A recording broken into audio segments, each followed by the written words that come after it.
As we've done a lot of work, it's essential to save our Excel file.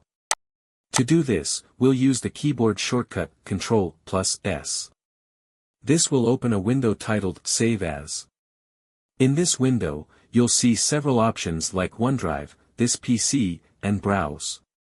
We'll save this file to the Downloads folder. After selecting the Downloads folder, a smaller window will appear, showing a drop-down menu with multiple file formats and a field for the file name. I'll name it My First Project and press the Save button. Once saved, you'll notice the workbook name appears at the top of the Excel window, indicating that our file is successfully saved. You can also access the Save option from the File menu at the top left of the Excel window. Another shortcut to directly open the Save As window is by pressing F12.